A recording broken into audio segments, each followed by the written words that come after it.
What's up, everybody? Blue Jay here alongside JNT 250, bringing you episode 11 of the Clown Fiesta podcast. We had the first week of playoffs this past week. New format. Before we get into things, give me a quick little thought on what do you think so far of the new playoff format and the first four series that we saw. Um, I don't know. Seems like it was obviously like the way that the playoff series like played out. It seemed kind of pointless because the Yeah. two lower bracket series were like not entertain. Well, not they weren't entertaining, but like they were just 3-0 stomps. Like based on the two form, like the form of Dignitas and 100T, like they didn't even deserve to be there based on the form that they showed. And that's how I felt too. But the thing is, I still had so much hope. Like I was really excited for the new format, but we don't want to spoil anything because we will cover everything from all the series that happened this past weekend. But yeah, definitely disappointing for what I think actually will be the better version of the playoff format for years to come. But we'll see if they move some things around and change some things up. Anyways, what to expect this week, guys, is well, first we're going to start off by going through the all pro teams, the results, what we think they missed, what we think they should have voted for, and so on and so forth. And then we're going to do a recap of the past week, the last four series that we saw Thursday, Friday, Saturday, Sunday. And then we're going to do a preview of the upcoming week, which is going to be hella hype. But we don't know how long this episode's going to be, so let's just get right into it. Let's start with the the all pro teams because there was a little bit of controversy, but I feel like there's always controversy around these votes, though. Yeah, Um, everyone always has their own opinion of what they should be, like us. yeah, and the thing is, like, that's the reason why you vote. Like, of course, like it would be kind of stupid if everyone just had the same opinion. There wouldn't be a reason for a vote. But I'll let you start us off with what you thought about these votes and whatnot. Yeah, I mean, I think for the most part, I think who was in all of the three all pro team voting was like pretty fair. Like there was nobody that were in either of any of the three all pro teams and I thought they didn't belong. But You're talking about the definitely final results. You're talking about, right? yeah, I just mean Okay, like yeah. the final top three teams that were there. I feel like all the players pretty much deserve to be there for the most part. Maybe like one off, like one player who Yeah, shouldn't be there. But because there was some people that voted that had some people in their top three that did not deserve to be there. That's why yeah, I wanted to like clarify. yeah, if you saw like the break like in the article they have on all esports, if you look at the full breakdown of all the votes, there is definitely some people that weren't not watching the same games as us, I think. Yeah, yeah, for sure. Most notably, well, the one that got the most controversy would be Treats, right, from Yeah. TSM, and there was a video with Jensen. It looked like somebody. It didn't look like to me. It didn't look like he went out of his way to complain about the votes. It looked like someone in his Twitch chat kind of said something along the lines of like, "Hey, what do you think about the votes?" and blah blah blah, which kind of caused him to go off on like how TSM doesn't have the greatest history of like taking it seriously and voting with integrity and so on and so forth. Um, the biggest one, as you definitely pointed out, was Treats with Jizuke. Having Yeah. Jizuke as number two for his All Pro team, which anybody who is watching this split knows, like, come on, man, like that's troll, right? Yeah, and it's also kind of hard to like vote for him, like even in the first regardless of performance, like he only played for 10 games at the split and didn't even play in the last 8 games. So like and in that time they went 5-5 and there were a couple games where he was kind of running it down, like they had that huge throw against CLG. He had the Karma game into C9, and he had the first time the AP cog got whipped out, and I think they lost on that as well and didn't look too good. But yeah, I don't know. For the most part, I think the votes were a little bit more on par than they have been in previous years, especially in terms of how the random like media voting goes, like with all the various like uh, Mm-hmm. the journalism websites, plus also a lot of the LCS broadcasting team. Sometimes those votes can look like a little bit troll if you actually, go and look at all those. But for the most part, I didn't have too much of a problem this year as opposed to previous years. Yeah, and like you said, it's always when they go to the different media sources to get their votes, and I did find a few that definitely had some players standing out. Um, I guess I don't want to go too long, I guess I don't need to get into them. But let's just say some of them were troll, and it kind of makes you wonder why these people get the ability to vote if they're just going to troll their vote, or if they don't know what's really going on. That's the frustrating thing. And from the reason why we talked about Jensen and why people were reaching out to Jensen to get his thoughts is because a lot of people felt like he was robbed this time around. A lot of Bjergsen fans out there, and let's be clear, Bjergsen played really well this split. Um, but in my opinion, and this is just my opinion, and I think this is also your opinion, in my opinion, Jensen was good the whole split. I thought Bjergsen was really good the second half of the split. What do you think about that? Yeah, definitely. I think a lot of people going like recency bias plus also Bjergsen just being Bjergsen and the big name that he is. I kind of like there was even discussion of him like, and I mean it hasn't been revealed yet, but there's discussion of him potentially winning MVP. And Yeah. I think in terms of that, like people are really looking over like Core JJ or even Jensen in terms of that because those two guys were playing pretty much top of the level the entire split for Team Liquid. Yeah, and I totally agree when it comes to recency bias. And here's the thing, I need to be so adamant about this. Neither one of us want to take anything away from Bjergsen. Like he was good, really good even. But it's like we've seen a history of this where he just gets given an award that it's like, okay, maybe there's a couple other guys that should have gone to before it would have gone to Bjergsen, more specifically the MVP, and in this case, the first All Pro team. Um, I would be pretty disappointed, honestly, to see Bjergsen get MVP, and that's not again. I think he had a really good split, but to me, it's pretty clear that it's core. But I've mentioned that before, so we don't need to get into that. Give me a quick little rundown of your All Pro voting. Who you would have voted for had you been given the chance to vote. Yeah, I think so. Just first team right away, I definitely agree with the Core JJ, Sven, and Licorice picks. So I would have the same first team for those, but for mid Hmm. lane, I would have Jensen, as we just sort of talked about.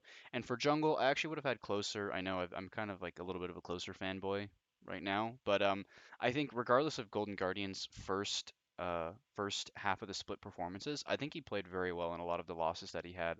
I know at the first part of the season, he was playing the really aggressive picks like the Nidalee and the Graves, picks where you need to get ahead and get ahead early and stay ahead of the enemy jungler and sort of choke him out of his resources. Ultimately, they ended up losing a bunch of games at the start of the split, but I do think he was performing really, really well. And towards the back half of the split, he was really turning it on. Had great games against the top teams. They beat like the only teams they really lost to in the second half of the split were Team Liquid and I forget the other one. There was only one other one, but it was Team Liquid and it was EG maybe. EG in the last week, I think. Yeah, we're talking Yeah, about Golden Guardian still. yeah. hmm Yeah. But like both of the games they played against Team Liquid, he had a good showing. He had that one win against No, C9. they lost to TSM. Did you say that already? They lost to TSM and EG in the last week. Yeah. Oh, they lost. They went 0-2. Golden Guardians Oh, went 0-2 in the last week. Yeah. might be. Well, they lost. They went 6-3 in the back half. Still a very good showing, and I think Closer is really the one to praise for a lot of their good play. I know. Also, I'm not trying to say he's the only person that deserves praise. Hmm. FBI, who's also on the third All Pro team, definitely deserves a lot of praise. I think he had a really good split. But yeah, for first team, I would have gone. I would have had the same first team minus instead of Bjergsen, I'd have Jensen, and instead of Blabber, I'd have Closer. So Moving yeah, on. Oh, go ahead. okay. So Do you for want my to do? first team, Yeah, yeah, go ahead. yeah, we'll go one at a time, right? So for my Yeah, yeah, first team, I went Licorice, Blabber, Jensen, Sven, and Core JJ. So not anything too crazy with what was actually voted in. I Where I'm a little bit surprised for you is actually with the closer pick. Not because I don't think he deserves to be on there. I actually had him third in my jungle section there. But as far as like consistency, I didn't think that he had that great of a start to the split.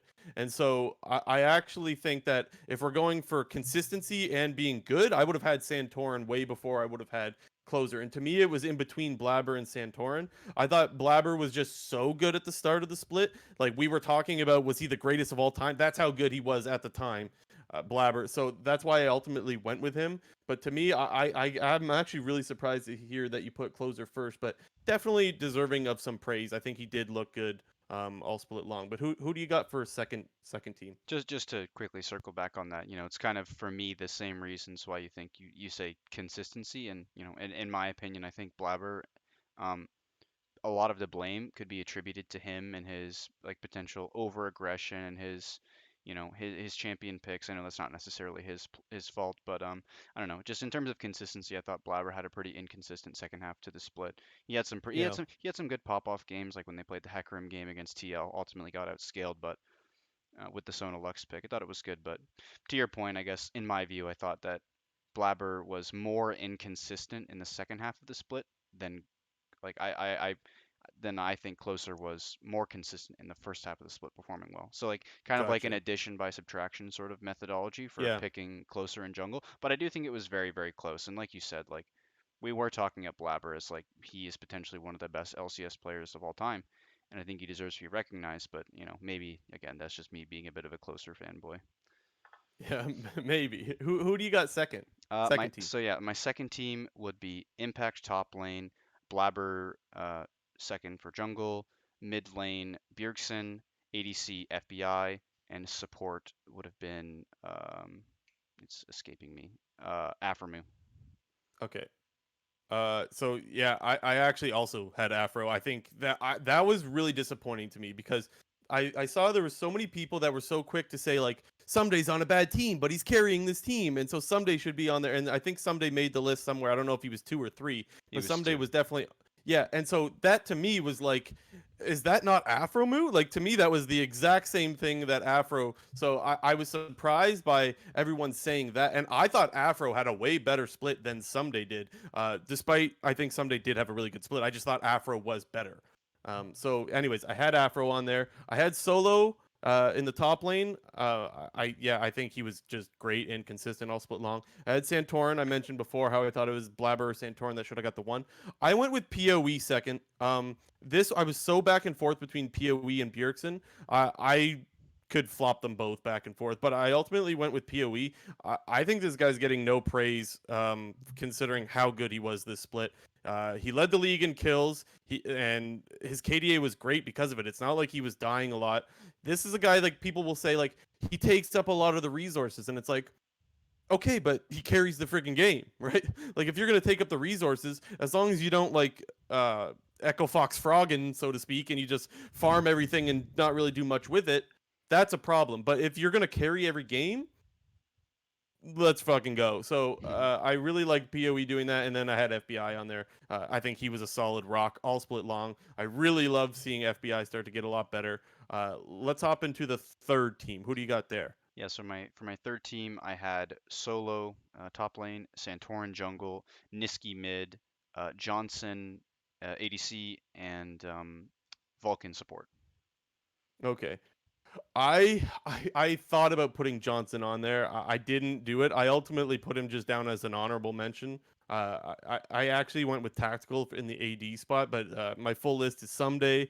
Then I put closer. Then I put Bjergsen, tactical Vulcan. Um, and one thing that I think we can say for sure is that all of the players that we mentioned from 1 through 3, they had good splits, man. Like these guys Hmm. looked really good, and I'm really happy, especially for the guys like Closer, who he had some praise last split, but really cemented himself as like a top 3 jungler this split. And Tactical, who like we didn't really know what to expect out of him, and he looked really solid. Like I thought he looked really good. And then honorable mentions for me were Hanser, Niski, Johnson, and Ignar. I thought were all players that had really good splits. Yeah, I think there was a lot of, I think in specific positions, mainly I want to say support, mid lane, and ADC. There was I think four people that like a combination of four people that you could have had in your three All Pro teams, and I would have been fine with. I know you mentioned your honorable mentions were for support were Ignar. I definitely think Ignar had a great split. ADC, you could have chose between Sven, Johnson, FBI Tactical, and for mid lane, you mentioned PoE putting him second. But I mean, I think there was a lot of good players that had a lot of great splits. I think from in my opinion, I think Dignitas's bot lane was kind of like a huge robbery on Yeah. their all pro voting. There was almost no like there were very little Johnson and Afremu votes. I remember looking at the list. I think I saw only three Johnson votes and maybe one or two Afremu votes. And again, if you go by the breakdown of voting, you can see what everyone is like actually voting on. And like Doublelift, like oh man, I don't want to flame Doublelift too much, but like he got way too many votes for the split that he put up, man. Like Yeah. there were some people voting him like first team All Pro. There was a couple second, a ton of third, and I don't think he was even in the same league this split as your Sven, your Tactical, your FBI, and your Johnson. And the thing is, it's like Doublelift looked way better than he did last split. He did have a bounce back split, but not to what we would expect out of Doublelift. Like I still think that he has some room for growth there, and I honestly do think he will show up in playoffs still. I'm still waiting for it. I didn't think the Dig series really meant too much of anything. I think he will bounce back in this coming week. But let's not get too ahead of ourselves. Um, Overall, yeah, I completely agree that Dig got hard robbed. Yeah, I don't know. The thing is, like I said before we started this little segment here, like if we all agreed all the time, there wouldn't be any reason to do the votes. But it's absolutely crazy. Like it felt like some of the people voting just weren't watching the same games as us, as you mentioned. But again, um, I just hope that players like Treats, for example, that vote for Jizuke second all team, like I hope that they start to take it a little bit more serious, or else like these awards are just gonna get less and less meaningful as time goes on. Hmm. Anyways, anything else before we move on to the recap? Because we got a lot to recap. Yeah, definitely. I think we should just get right into it. A lot of Yeah, things to go let's over. let's hop right in. Who we doing first? We'll just go We're just going by. in order, right? Yeah, yeah, yeah. All right. So TSM Golden Guardians. Oh boy, did TSM let down a lot of their fans on this one. We are gonna pull up the graphic on the screen. For our listeners, we'll do our best to let you guys know exactly what happened in the draft. Let's just start with game one. What we'll do is we'll go one game at a time. We'll do pick ban and what happened in the game and our thoughts on the game, and then we'll go to the next game and we'll do it like that. So let's start off with pick ban. What did you like and not like about game one here? Yeah, I mean, the first pick ban of this game kind of set the tempo for the whole series in terms of what teams were prioritizing in draft. We saw heavy mid lane bans on the side of Golden Guardians trying to limit Bjergsen's best champions in the Akali, Zillion, and the LeBlanc. Mm-hmm. And then we saw TSM put very high priority on the Caitlyn first pick. And then with banning a few of the OP red side power picks, if you're not going to pick first, obviously in Olaf, Kalista, Gangplank. So the draft played out kind of interesting. Is right at the start, you could tell Golden Guardians was going to be putting a large effort into mid lane in terms of getting Demonte a favorable matchup. And Caitlyn obviously being a very high priority champion for TSM and a high priority champion ever since the buffs that she got on, was it 10-14, 10-15? So we saw Caitlyn go B1 on blue side with Golden Guardians responding with Morgana set. It was pretty interesting, Caitlyn Morgana is kind of like the consensus. Like if you're going to Mm-hmm. pick Caitlyn, you want to get Morgana with it. So Yep. it was a bit surprising to see TSM not ban the Morgana, as it is such a common response into the Caitlyn. And I think Golden Guardians overall, in the like, that's just the main important takeaways on my end from draft. But the overall like win for Golden Guardians in this draft is they picked the Ash Morgana, which pretty much neutralizes the entire lane of what like TSM is wanting to For do. sure. You can Yep. easily match their wave clear with Ash W's plus Morgana pools, and then TSM made a kind of interesting pick, like counter picking themselves, sort not necessarily counter picking, but like your Thresh can't really do anything in lane against Morgana. So I think it was really smart from Golden Guardians how they drafted this first game and how they drafted the whole series for that fact in terms of limiting Bjergsen's mid lane champion pool and getting kind of just a neutral bot lane to sort of neutralize Doublelift's kind of effect of being a very lane dominant player. Yeah, no, pretty much you pretty much said everything that I had in mind for this draft. The biggest thing is they take away the Morgana. So okay, so first pick Caitlyn from TSM. Golden Guardians follows it up with the Morgana. It's pretty like everyone knows the counter like or Morgana counters Thresh. Like that is like one of the most like throwback counters for the longest time is the Morgana, and like you said, it counters exactly what the Caitlyn wants to do. I don't think there's much else I want to say about this draft other than TSM was kind of caught off guard, I think. I don't think that they were expecting Golden Guardians to just take away the Morg. And when they did, they didn't have an answer for it. And we saw it throughout the rest of the series. But let's get into the game. I actually thought, despite despite the draft being heavily on Golden Guardians' side, they didn't get off to the hardest start. They were losing most of this game, right? Yeah. It was Um, it was not like too like far behind, but they Yeah, definitely let's not weren't in a call it a winning position. landslide. Yeah, let's not say TSM was up 6, 7, 8K gold. They were up, I think, like 3 or 4 by the time that there was a team fight mid that happened. I thought that. Broken Blade actually had a really good series. I first watched these series and I thought, most of the TSM players didn't really perform. I watched the series again and I came out of that series just thinking like the bot lane really let them down, especially in game 1, man. So the team fight mid, that thing where things start to turn, I there's the flank coming in from Lee Sin, bringing the Shen on his back. They're flanking. They ward hop over the Raptor pit to kick the Ziggs into the rest of the team, and Doublelift is there autoing wards.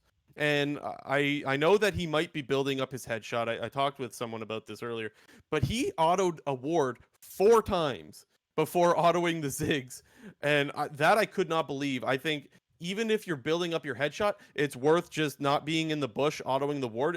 It's worth just getting those 4 autos on the Ziggs that you know is going to be kicked into your team. If comms are going smoothly as they should be in this style, Spica and Broken Blade are for sure saying, guys, we have the flank, we have the kick. Ziggs is going to be sent to you. Caitlyn had the Storm Razor and the Infinity Edge. One auto is going to heavy chunk this guy, and it did. But she took so long to get that one auto op that he was able to get a few more abilities off before going down. Ultimately, he had terrible positioning afterwards. He E'd right towards the Mordekaiser that was TPing in and just got dunked on in this team fight. Uh, Honestly, it felt so bad because I really thought Doublelift was going to get the playoff buff, and in game 1, he certainly did not. Yeah, I think in this game, Doublelift made a huge mistake by not building a QSS this game. I know he took cleanse because cleanse is very necessary in a lane like Ash Morgana, but Mm-hmm. when you're playing Caitlyn into Mordekaiser, like you cannot do anything when you get Mordekaiser ultied. Like apart from your E, you almost have no mobility inside the Death Realm. So I think it was a really big mistake for him to not buy QSS in this first game. He recognized it in the second game and ended up buying one. But like him having no QSS in this game, I think completely kind of doomed it for TSM. Also, one thing that I really liked, I'm not really circling back to the draft, but Golden Guardian's comp was just way easier to execute than TSM's. And I think that, to your point in that team fight that you're just mentioning, it really shows like for everything to go right for TSM, they had to get the Lee Sin flank into the flash Lee Sin R onto the Ziggs with the Shen dropping on top. And even with that, like Golden Guardians comp, all they need to do is put the Black Shield on the important targets and just chuck Ash W's and Ziggs bombs at them until Set can get like an opportune flash E into ultimate or something like that. And it just really seemed like Golden Guardians was just willing to just play back and let their comp do the work. Yeah, I honestly, and by the way, with that flank, I got to give a lot of credit to Spica because that was like you could tell it was all set up by him, and the whole play just kind of went to shit because his AD carry was AFK. And I know that sounds harsh, but that like I watched this fight like 6 or 7 times, maybe even more, and I just felt really bad for Spica. It was a really nice flank. He set the whole thing up, got the kick. The kick could have been a little bit better, but it was good enough, and they should have won that team fight and ultimately won the game. And then later on, they go to set up drag like a minute and 45 seconds before the dragon spawns. Now, that's pretty early to set up for drag, especially when you're giving all priority down the mid lane to a Ziggs. Golden Guardians saw them setting up at drag. They went, okay. They just marched it right down mid and cut off TSM. TSM couldn't get back to mid. They tried to walk in. Haunter went God mode and 1v3'd in the jungle. And then the game was over because Ziggs just pushes so hard. It was such a sudden finish. It was really weird. Such a strange game. Yeah, I mean, like I said, I think Golden Guardians, like just the way they drafted their comp, just allowed, they really didn't have to do much. Like you said, like TSM kind of needs like if Lee Sin isn't flanking, how is Lee Sin ever entering a team fight against Morgana, Ziggs, Ashe? Like the Lee Sin can never do anything. He can never Yeah. walk up and like Q ward hop kick, flash, or anything like that. Like he has to find a perfect flank, which he did, and TSM still loses the fight. And from there on, it's pretty much game over. But your point is definitely valid here that like it's you really need to like it's not easy to execute despite the fact that Spica was able to do it. It didn't the rest of the fight wasn't executed on. But anything else, do you want to move on to game 2? Yeah, let's go. Okay, let's move on to game 2. I thought game 2 was hella sloppy from both teams, but before we talk about that, we'll talk about the draft. So this was where I was surprised. So we saw in the last game, first of all, both teams were on the same side. So TSM back on blue side. They first picked the Caitlyn, as if Golden Guardians isn't gonna just do the exact same thing again. It was so weird, man. I didn't understand it. So naturally, Golden Guardians got the Morgana set in their second round picks again. And the only thing that was different this time was the Thresh was replaced with a Bard. Yeah. I don't know. Uh, Like you Now, said, okay, top um, was different as well. So they didn't have Shen. They still had Lee Sin. They didn't have Shen. They went with Ornn in this one, but a lot of the picks were the same. The top laners were different, I believe. I think that was it. Is that yeah, it? yeah. It was just top And then lane and Bard. the support pick. Yeah, it Yeah, was weird. The draft opened pretty much in the exact same fashion as the last draft, even though they had an Echo ban instead of a Gangplank ban. But overall, the draft is still exactly the same. And yeah, it was pretty confusing, honestly, from TSM to just run back this same exact start to the draft. Same bans on both sides, minus the Echo for the GP. Picking the Kate first, and Golden Guardians just responds with the same thing. And even in like picking Bard as a response to Morgana, like that's not even like a winning lane matchup. It's just like an even matchup. You went from having a yeah, suboptimal support pick and Thresh into Morg into Bard into Morg, which is kind of an even matchup. So yeah, like the draft opens the same way. TSM picks the Azir, Golden Guardians responds with the Ashe, and they blind pick the Ziggs, or not blind pick, just they pick the Ziggs, and then they pinch the Shen ban with their second phase of draft. And yeah, I don't know. It was just weird to see TSM run back the same exact draft, pretty much. Like yeah. in essence, Like it's the same draft. yeah, it very much is. Like when you're watching this, all the TSM fans are going shit, and all the Golden Guardians are fans are going, this is just like the first game, but now we got rid of their Shen. Like this is even better. They can't deliver a Shen anymore. So, like, anyways, yeah. Let's get into the game because the game I thought, like I said, I thought it was sloppy from both teams. I thought that Hanser did not look very good on his GP. First of all, he got caught out a lot inside lanes. He didn't do a very good job of just waiting for the wave to come to him. He would overextend very often and get picked off. But like it didn't really stop with just that. His barrels were way off. He had such a nice flank, man, on the one play at TSM's blue buff. He had the flank and he could have lined up the barrels and maybe hit like a 3-man barrel. He missed all of them, man. It was such a missed opportunity, and I think they ended up losing that fight. I'm not too sure, but I just remember thinking this is an absolute wipe if he lands these barrels that they didn't even see coming. So that was pretty feels bad, man. But yeah, really back and forth game, and then ultimately it ended with the 3-man TP into the base. Yeah, it was just I don't know. This game just felt like a weird game. It was kind of like neither team felt like they kind of won this game. Like it was just a really Yeah, random ending with the triple TP. Like I understand like people kind of memed on TSM for like trading the soul for for their base, but like in a game like that, like you're not expecting the enemy team to just triple TP into your base. You still have like a half HP yeah. Nexus tower. I know it's a lot easier to do like when you have Demolish on your top laner to backdoor Nexus like that, but like it's not really something that you're thinking about in that kind of a moment. So and as you mentioned, it was a very sloppy game. Golden Guardians got out to a pretty decent lead and then didn't really play with their lead.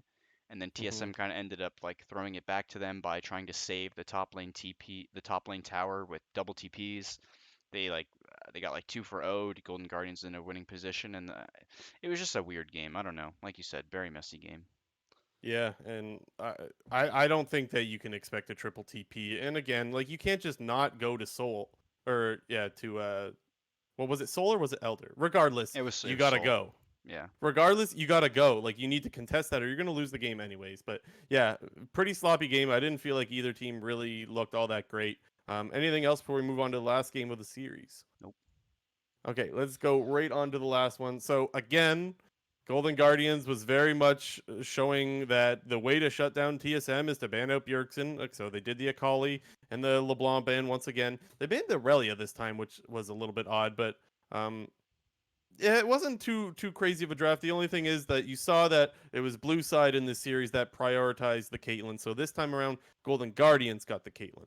Yeah, it was honestly really weird to me how TSM like they let through the Caitlyn first pick and then banned the Morgana themselves, Yeah. opting for Thresh instead of Morgana, which, obviously they have a different view on the way either, the priority of Morgana or the way that the lane plays out with Caitlyn against Morgana, even though obviously from the 2 games you can obviously tell that it was very Morgana favored.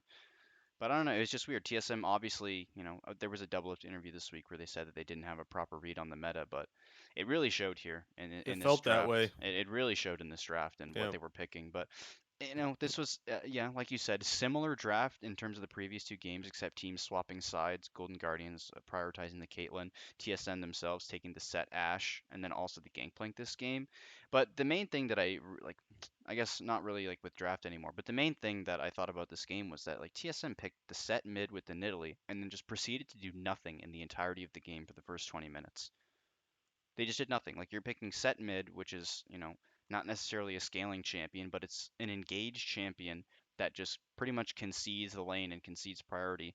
Plus you're picking Nidalee, a champion that needs to farm up and needs to scale to get like her two item power spike to be relevant and with that, building a gold lead. But it was just a weird like execution from TSM in this game. They didn't do anything. They eventually just get outscaled because they have set mid plus Nidalee, and yeah, it's just a bad series from TSM. Well, the thing that I thought was interesting, and it wasn't, of course, it wasn't the same bot lane matchup. Like it wasn't like Caitlyn and Bard or Caitlyn and Thresh, which what TSM played in game 1 and 2.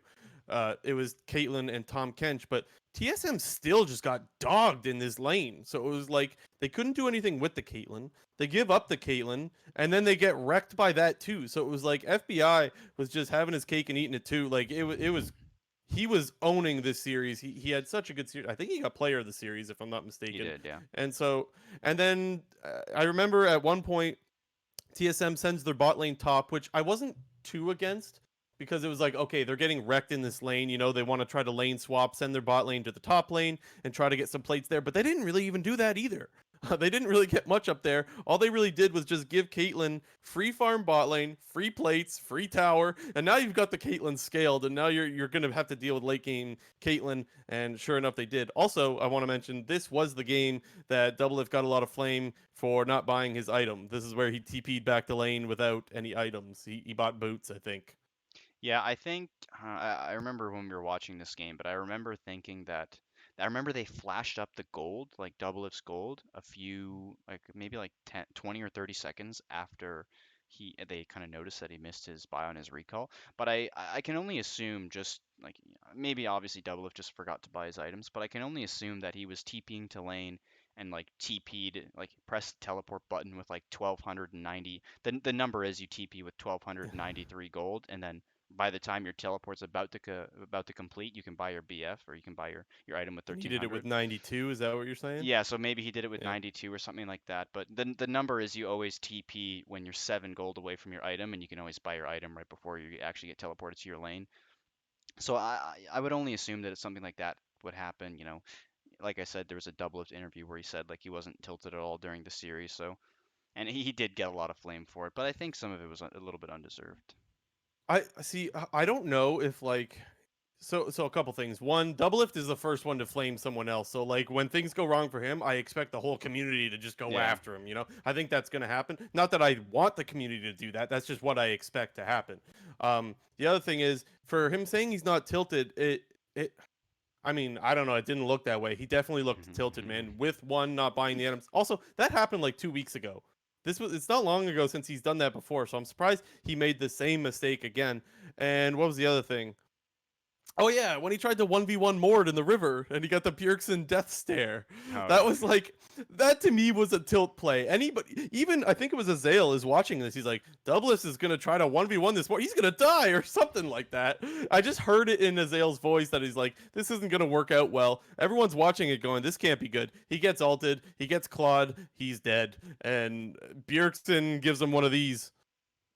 He just looks over and stares at him like, what the hell was that, man? And I know some people say that Bjergsen was dead and he just wanted to see the fight happening or whatever, but the timing couldn't have been better. It was great. Yeah, I think he was like looking at the Mordekaiser, like since he was Mordekaiser ulted, that's what he was looking at. But it did look really funny on the It looked broadcast. hilarious. Yeah, it did.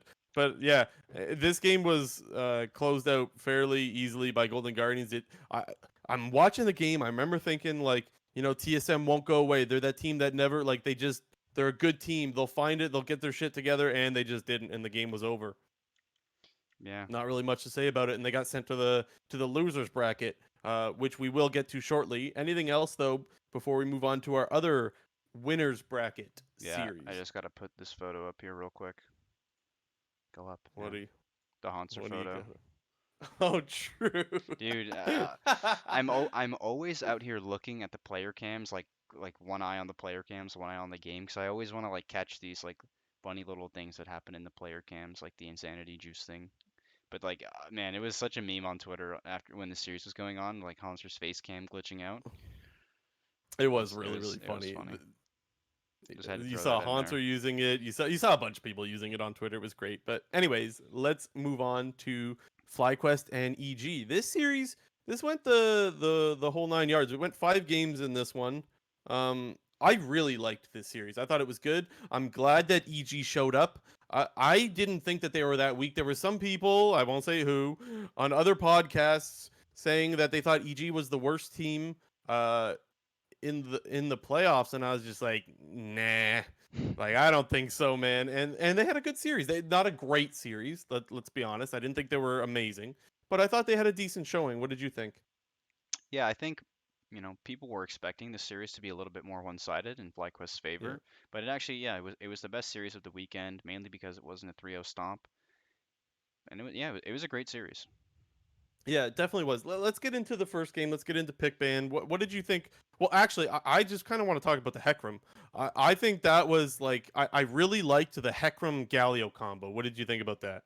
Yeah, I thought it was a really good, specifically the Hecarim pick in the spot that they had it with their comp at the time. They had Graves, Ash, Tom Kench, Galio. Pretty much no way to deliver the Galio, and they kind of just remedied with it with this. They remedied it with this Hecarim pick, and it actually looked really good in this game. And obviously not as much in the second game, but we'll talk about that one after. Yeah, I honestly I felt like both teams had good drafts in the series for the most part.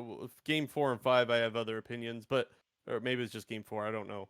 Um, but definitely, I liked the Swain pick out of PoE. He was popping off on that. I felt like when it came time, like game time, uh, the Galio Heckram just wasn't working out. Like this, I thought was going to be such a good comp. They couldn't get on the same page though. And specifically around Dragon, there was one time where Huni is sitting in the brush. I don't think he was spotted. Even if he was spotted, he could have definitely engaged. But when he went in eventually, the Galio, like Golden Glue, was preoccupied with someone else in River. They weren't on the same page. They couldn't get the ulti into the other ulti. It was so sad because I thought this was a great draft. I thought they could have done a lot with it, and I think FlyQuest really lucked out that this, we'll call it a cheese draft, didn't come to bite them in the ass. Yeah, I think, like you said, they definitely had a bit of, either miscommunication or inexperience with the Hecarim Galio combo. Like you said, there was a lot of opportunities, specifically in that one dragon fight you were referencing, where the Hecarim can just ult in onto like 3 to 4 people, like with the Galio ult right on top of it. And yeah, one thing you also mentioned was the Swain pick, and I think looking back on it, Swain is actually super super good in the spot that they picked it into the champions that Evil Geniuses has.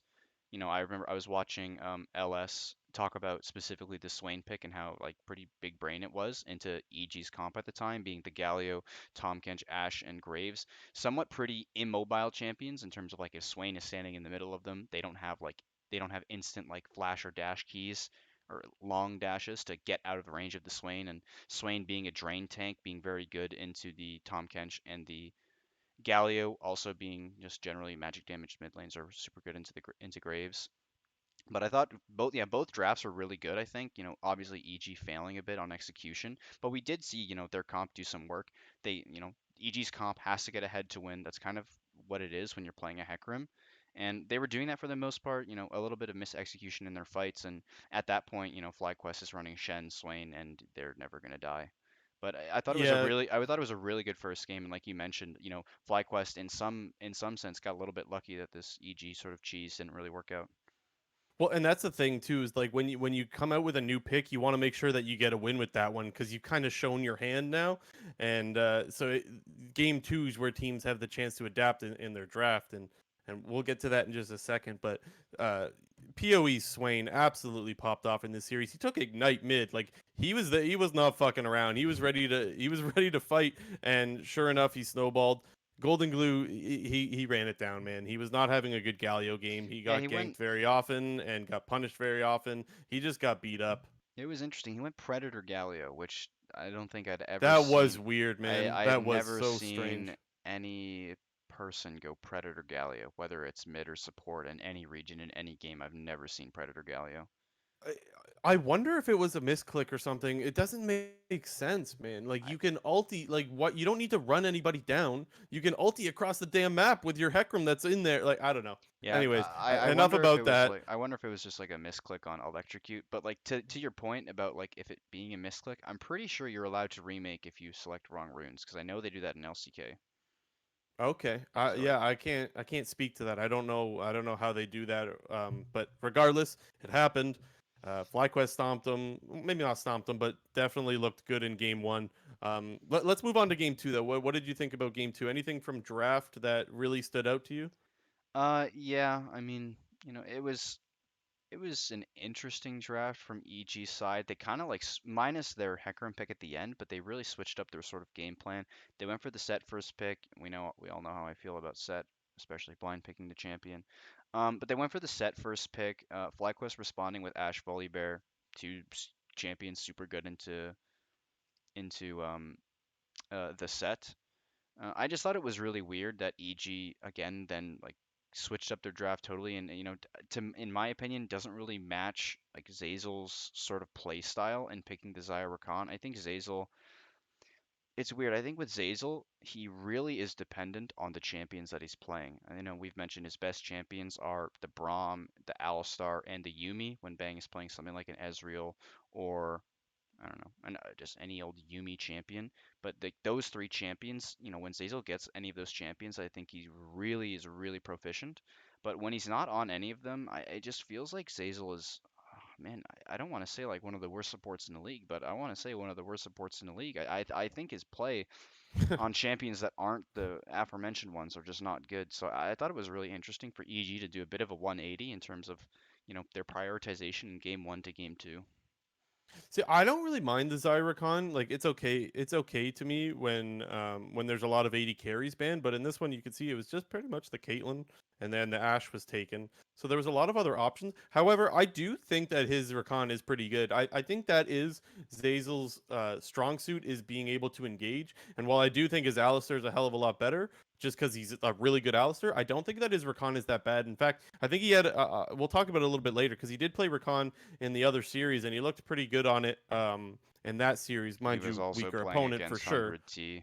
Yes, weaker opponent, but regardless, like he still looked good on the Yeah. champion. So, but let's get into the actual game. Oh, actually, let me just talk. First of all, I loved the Gragas in this game, and with that, let's get into the game because these Gragas caskets, the Gragas cask was so good, man. The one that he passed, he basically just passed Golden Glue right over to the rest of his team. It was so nice. He had some great engages. I was really happy to see Ignar on the Gragas pick. What did you think? Yeah, I think the Gragas was really, really good. It's kind of like a pseudo counter to Rakan in the same sense that Leona is a counter to Rakan. That was like when Xayah Rakan was like the premier like bot lane, pretty much if you're playing like back in season 8, season 9, early season 9, like if you're red side, you have to ban one of either Xayah or Rakan, and if you're blue side, you either have to ban one or pick it first.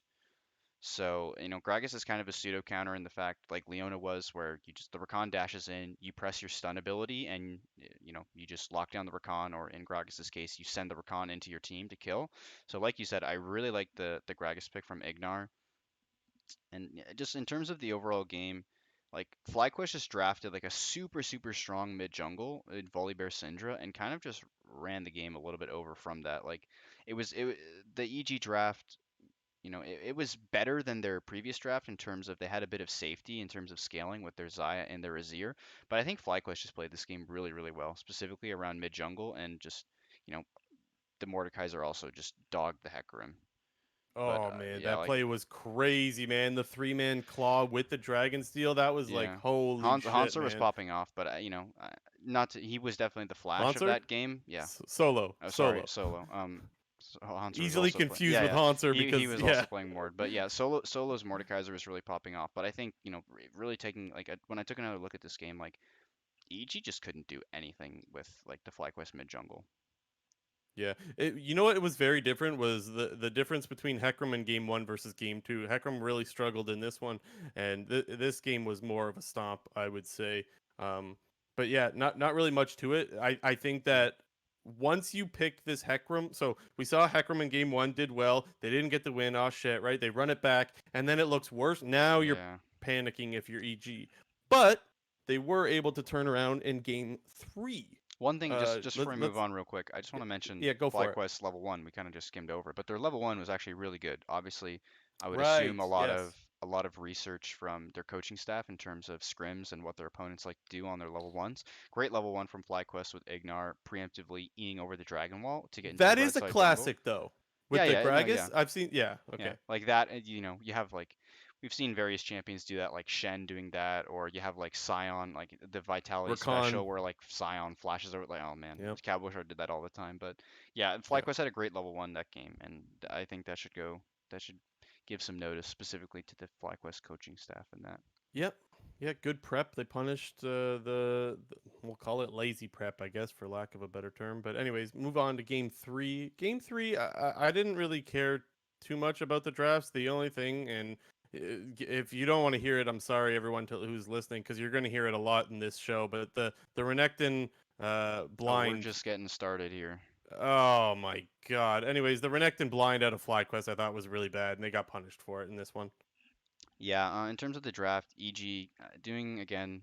I've They picked Set first on blue side. I thought their bans were a little bit interesting. I didn't like the Trundle ban whatsoever because unless you're like throwing triple jungle ban to Santorin, it's Hmm. pretty much pointless to ban him out.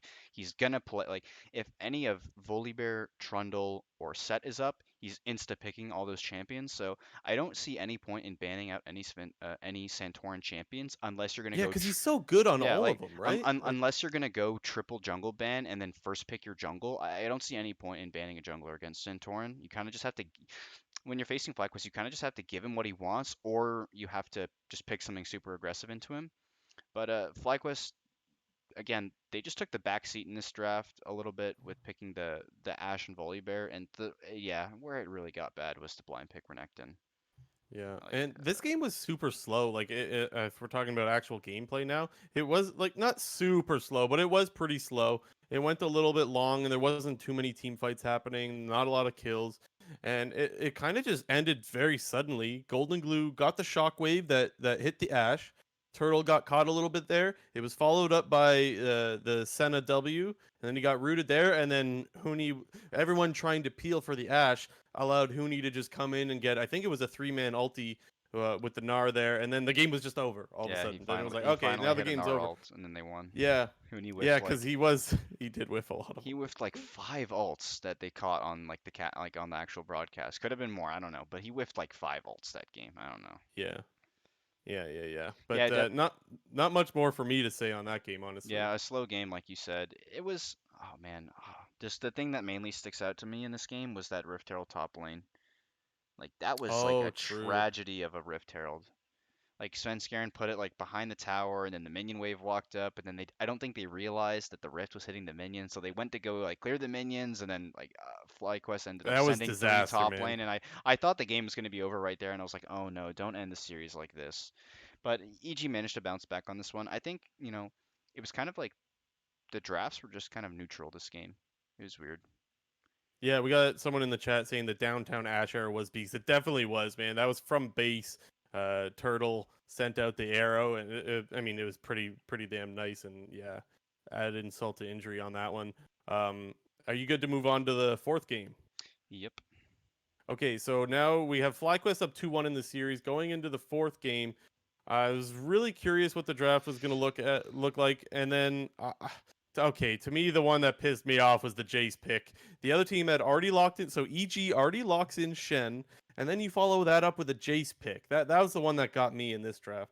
Yeah, it was funny because I thought it was actually the Shen blind like it wasn't even a great pick to be honest. Like they could have FlyQuest could have easily responded with a Mordekaiser pick into the Shen, a matchup that we've been seeing be kind of like it goes even early, but ends up kind of being Mordekaiser favored come late game. So I was kind of like surprised that EG blinded the Shen with Mordekaiser still being up. They opt to ban the Renekton for whatever reason, like they're gonna ban Renekton but pick the Shen.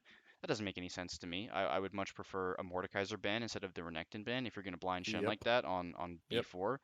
And like you said, like FlyQuest responded with the Jace pick, which kind of made absolutely no sense in the case where you're also picking Volibear. Like unless you're gonna have your Volibear camp top lane, like the pick is just useless. Well, Like and the other thing that was weird about the Shen being picked blind is they didn't really have that delivery system yet. And so normally if you're picking the Shen blind, you already have one source and maybe you'll draft another of how to get the Shen delivered to the enemy team. Sometimes it's like a Corki package. In this case, they went with the LeBlanc as their very last pick in the draft, which was okay, and they did show that they could make it work. But it was interesting that they didn't really have that delivery method just yet when they locked it in. But anyways, it did just fine. It was fine into the Jace. The Jace got absolutely wrecked this game. Solo was not having a good time, and Jace is a champion that you need to win lane with. It's very much like Renekton, where you're picking this champion to punish the bad pick that the other team, the scaling pick rather, that the other team chose, and well, you can't really do that against the Shen, and so the Shen was just fine, and they ran over this game. yeah, EG played this game out pretty well for the most part. They played to the strengths of their comp in terms of taking fights slow, using like the healing and shielding from the Senna, the Tahm Kench, the Shen. But as you mentioned, they played the Shen LeBlanc actually pretty well. You know, they kind of remedied the Shen pick with the LeBlanc pick last. Really good game from EG. I was pretty hyped actually, considering Well, how the rest of the series had played out. and LeBlanc got fed off of these Shen plays. Yeah. Two Shen, the first, I think it was the first two kills of the game, both went to the LeBlanc because of these Shen plays. And so they clearly found a way to get Golden Glue snowballing, and that's really what you need on the LeBlanc pick, and they did that just fine. And so they didn't really have any issues there. One of the players who I thought had such a bad game was Ignar. He was getting caught everywhere, man, in this one. Ignar was getting caught nonstop. Really rough game for him. Um, the whole series for Ignar actually was so hit or miss. It was like he's popping off 1 second, then he's trolling the other. I couldn't put my finger on Ignar this series, but Yeah. specifically in that one, I thought that it was definitely well, not even just his worst game. I thought it was his worst game. I thought it was Solo's worst game. I thought it was Santorin. Santorin got Flame Horizoned by Svenskeren in that one on the Graves over the volley. And I know we talked about it a little bit. Like it doesn't help when like your laners aren't doing too well, but getting Flame Horizoned is more than just your laners losing. Like you kind of get out jungled there, and I think that's what happened in this one.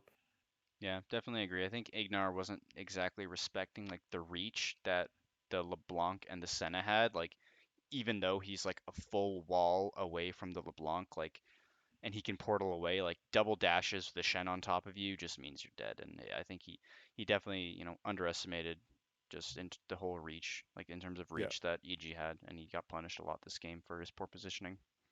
Yep. And so with that, we went 2-2 in the series, and then Silver Scrapes happened, and we went to Game 5. Anything stand out for you in the draft for Game 5? I know it stood out to me. Yeah, I think FlyQuest did a little bit of adaptation in terms of banning the Tom Kench first rotation. We've kind of Hmm. seen, especially Tom Kench being it is a bit of a hit or miss champion. It's kind of your when you do pick Tom Kench, you are at risk of getting like a Thresh picked into you or some sort of hook champion where you're going to get killed in lane on repeat. So and Zazel had actually played Tom Kench pretty well in the previous game, so I thought the Tom Kench ban they made as an adjustment was actually a really good ban. But in terms of the draft overall, we saw the AP cog from PoE come out, and by God, Let's like go, he baby. he was just popping the fuck off this game. Like He wasn't even getting that many kills, but like he that was the just damage output was yeah, insane, the man. That damage champion is so OP. the damage and zoning potential that they had with this draft in terms of the Senna, the Kog'Maw, the Thresh, and like the Graves W, and it was super hard for EG to ever get any tempo and any control of the Mhm. map in this game. Yeah, they used it to honestly just get the drags, and so it was pretty much just Ignar and PoE doing their thing, PoE poking them out, and Ignar just getting picks, and that led to their dragons, and then they ended up getting Infernal Soul and just closed out the game with one Baron. They got the soul, they went over, grabbed Baron, wiped EG, and just grabbed the game. So it was yeah, so we'll talk about it a little bit more soon because FlyQuest is playing C9 this week, but I think C9 has to be worried about this Kog'Maw pick, man. This champion does such good damage. I remember even saying like there's so many people that have played it in NA but they haven't been on good teams. And now we're seeing a good player on a good team pick the Kog'Maw, and damn, that champion does some damage. I think NA is a little bit slow to adapt on that one. I think that when the LEC playoffs start up later this week, I think the LEC is going to be playing or banning the Kog'Maw a lot more. I think there's going to be a lot more presence over there for that region. But yeah, anyways, this game, FlyQuest ultimately did pull it out the victory in Game 5, and I think in big part due to PoE and Ignar. Although I do have to say one other thing on the Ignar thing was he started off the game so good. He got the lane snowballing. He got the first pick for his mid laner, and then he started inting after. And so I said before how Ignar was so hit or miss in this series. Game 5 was the like it summed up the whole series. He's getting picks in 1 minute, and then he's inting the other. So like yeah. Anyways, really interesting series out of Ignar, but really good series out of Poe. He carried so many games, and FlyQuest is gonna move on because of it. Yeah, I think again, like I said, I think this was a series where I think people thought it was way more one-sided towards FlyQuest, but we ended up getting a really good Yeah. five-game series. And I think ultimately, like FlyQuest's diversity in the draft, specifically in the mid lane with their Kog'Maw and their Swain, and overall like just the play from uh, Santor in this game, just really like it was a well-deserved win for FlyQuest, and they'll have a good matchup next week against C9. Yeah, for sure. Yeah, let's move on actually. Let's move on to the next series that we had. This is when we had TSM in the lower bracket versus Dignitas, and this series was kind of Poo poo. uh yeah. You know what it was? It was disappointing Yeah, because yeah, definitely. I think a lot of people, including myself and probably yourself as well, thought that Dignitas could put up a good fight against TSM. Now, let's be clear, we know that this was the eighth seed, so we weren't expecting anything amazing, but Dignitas had such a good second half to the split. It seemed like they started to figure their stuff out, and they had a good second half. I think it was like 6-5 counting the tiebreaker. Six and In six, the counting the tiebreaker. Oh, okay, my mistake. Anyways, the point is they were looking good, and they did not look good in this series. But this is where we said that we're gonna harp a lot about Renekton. This is the series where we have to because Dignitas was absolutely trolling, first picking the Renekton on blue side. It was driving me insane, man. Dignitas played game 1 and game 2 on blue side. Both games they first picked the Renekton, and TSM is like okay, and they picked the Shen into it in this one. I didn't even think that this game was close, or this game should have been close. I guess is what I should say, because there was a brawl in the top lane where I think the game could have actually swung heavily in the favor of the Renekton. The fight was a little bit unlucky. Um, Viper flashed, and when he flashed, he happened to flash right into the set combo, into the pull, and it was just disaster in the top lane. Phoenix was able to clean up a couple of kills, but other than that, like I think that they just shot themselves in the foot too much with this draft for them to win this game. Yeah, there's just absolutely no world in which you should be first picking Renekton on blue side, especially just with the meta that we've seen of champions like Volibear, Trundle, Set, Shen, Ornn, all of these champions, Renekton just gets super hard outscaled by like sure he can potentially do things in the early game, but past 20 minutes it's unwinnable for Renekton. He cannot do a single thing past 20 minutes. So I was really baffled by Dignitas's decision to first pick the Renekton, and TSM just opts for a simple Shen set. Like, how are you ever killing those champions as Renekton? You fucking don't. Like, it's just GG. Like, and then the part where it gets even more troll for me is where they pick Olaf right after TSM decides to pick the Shen set because it's kind of the same scenario with Olaf into these two champions. Is Olaf can never kill any of these champions past 20 minutes.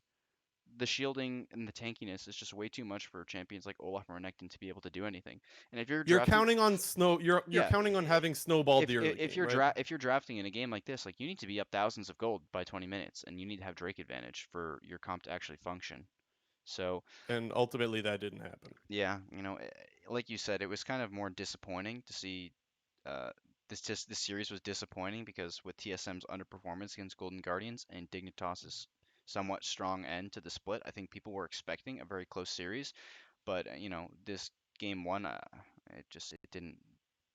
It, Yeah, it wasn't the what we were the looking for. Yeah, and disappointing is the right word. And also the macro was really bad too. Like the ultimate thing that lost them this game was Dardoch ganking Shen on bot side when Baron is up. I'm sitting there, I see Dardoch heading over to gank the Shen, and I'm like, they're just going to go right to Baron. And of course they did. TSM went right to Baron. They grabbed Baron, and then there was not really much that they could do after that. Uh, he get Bjergsen got fed from a bunch of plays top side, so he was one shotting people anyways all game. Other than that, there wasn't really much else that happened in this game. After after Dardoch gave so much of his attention to the top lane, Renekton, they couldn't really get much done with it. Bjergsen got fed off of those plays and was one-shotting people by the end of the game, and their macro was just so bad that TSM got free Baron, so it was like, okay, go next. And then Ye- they did.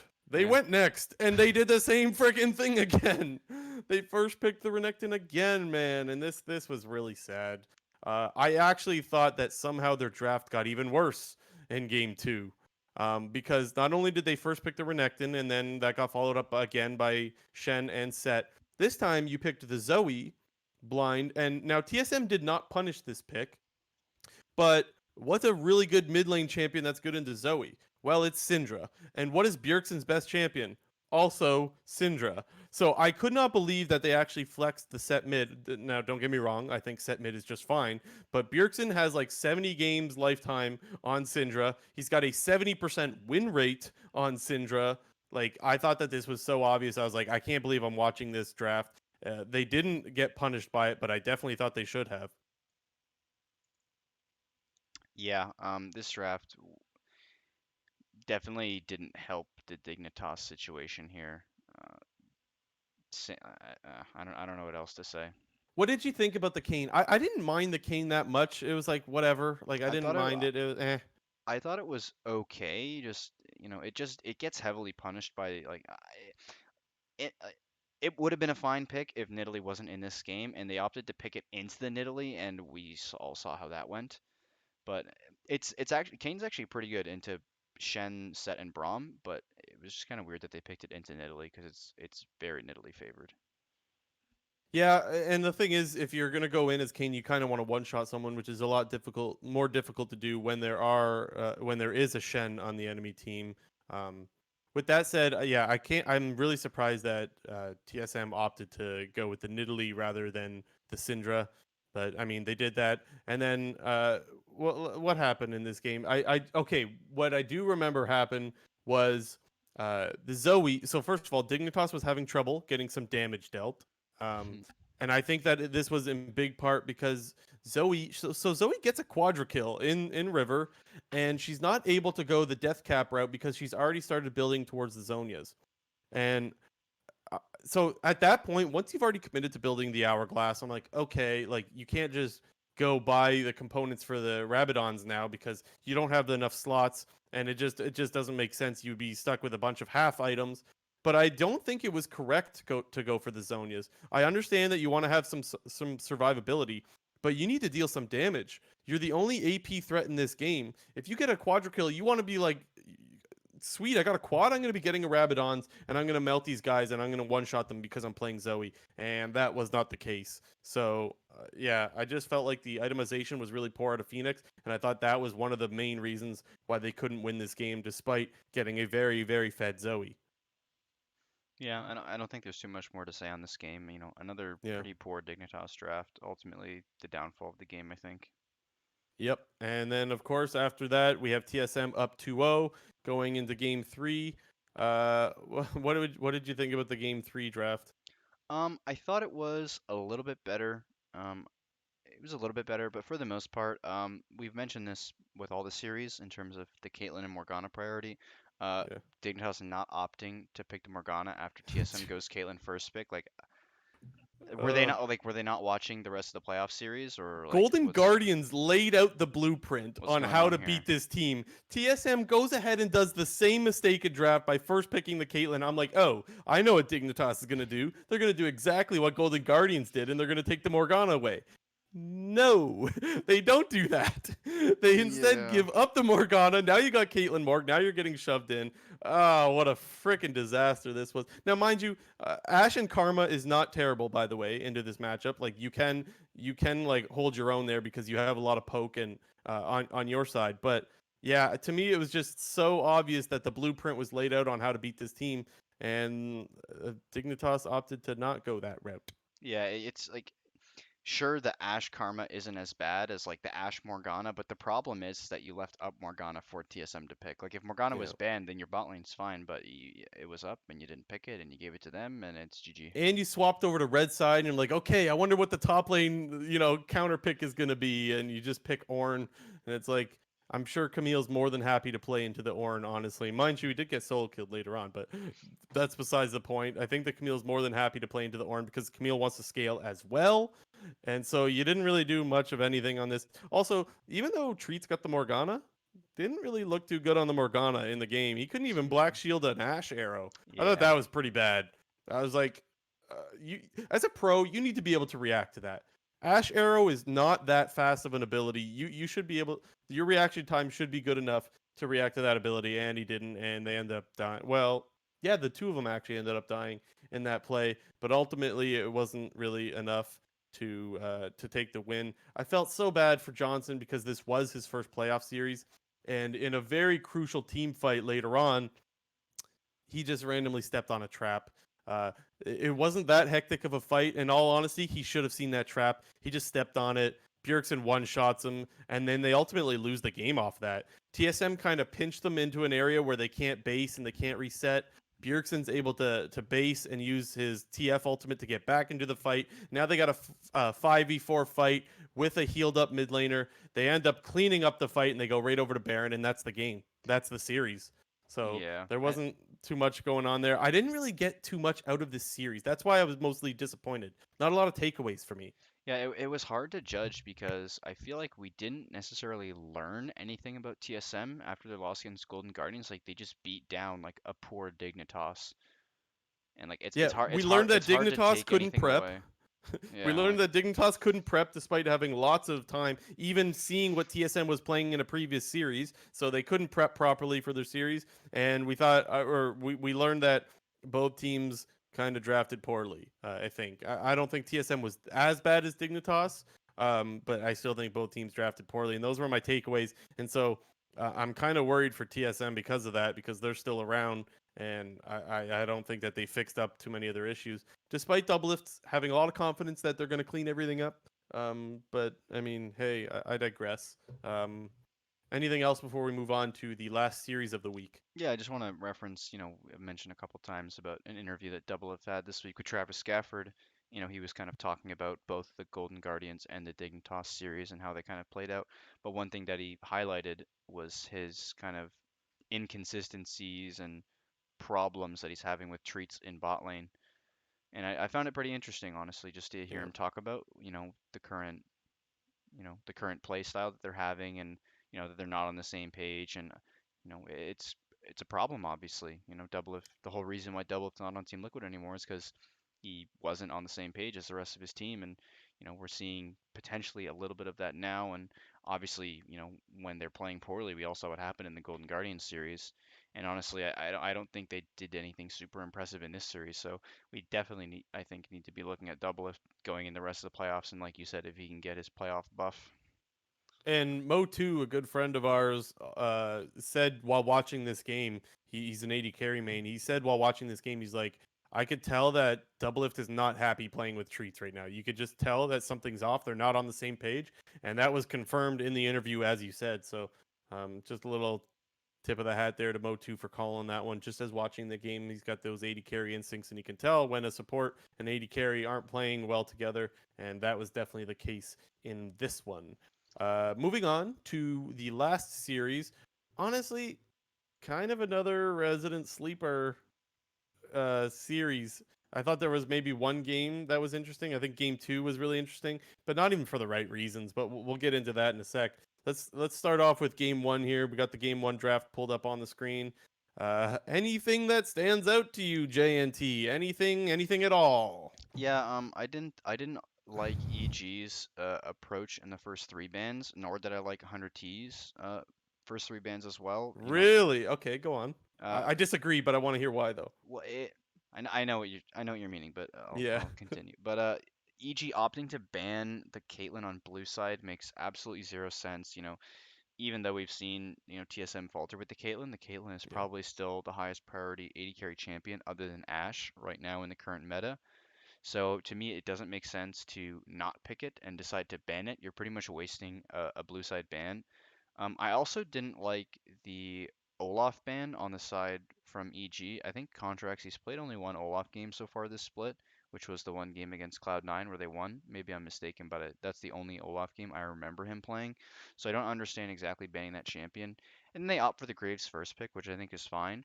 But I just think their first three bans, or specifically the Caitlyn and the Olaf, were not very good.